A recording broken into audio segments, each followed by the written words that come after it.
জাতি পরিষ্কারভাবে বুঝে গেল যে ইসলামপন্থী বলে বাংলাদেশে কোনো কিছু নাই। সারা বাংলাদেশের জন্য আমি বলতে চাই, শুধু সাথিয়া পাবনা ৬৮ এবং সাথিয়া ১ না, আমরা সারা বাংলাদেশে আমরা মহান রাব্বুল আলামিনের রহমতে যদি তার সমর্থন পায় আমাদের দল ক্ষমতায় যাবে।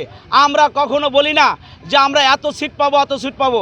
আমরা মহান রাব্বুল আলামিনকে বিশ্বাস করি, উনি যদি বিএনপিকে ক্ষমতা দেয় তাহলে বিএনপি আগামীতে ভালোভাবে রাষ্ট্র পরিচালনা করবে।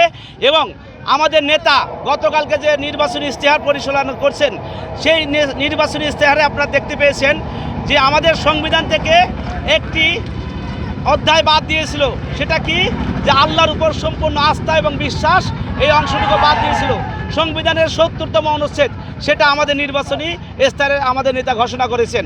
আমাদের যারা আমাদের সাথে রাজনীতি করতেছেন, যারা নির্বাচন করতেছে, তাদের কিন্তু নির্বাচনে এই ধরনের কোনো ইশতেহার নাই। তাহলে এটা জাতি পরিষ্কারভাবে বুঝে গেল যে ইসলামপন্থী বলে বাংলাদেশে কোনো কিছু নাই। সবাই সবসময় শুধু নিজেদের কারণে ইসলামকে ব্যবহার করছে, এছাড়া বাংলাদেশে কেউ কখনো ইসলামের জন্য কাজ করে নাই। শহীদ প্রেসিডেন্ট জিয়াউর রহমান বিসমিল্লাহ স্থাপন করছে এবং আল্লাহর উপর সম্পূর্ণ আস্থা এবং বিশ্বাস করছে। এটাই আমরা মনে করি আমাদের বিজয় আল্লাহ রাব্বুল আলামিন হাতে, তিনি আমাদের বিজয় দেবে। আমরা কখনো বলি না যে আমরা এতগুলো সিট পাবো। আল্লাহ যদি আমাদেরকে ক্ষমতা দেয় তাহলে আমরা সুস্থভাবে সবাইকে নিয়ে দেশ পরিচালনা করবো ইনশাল্লাহ।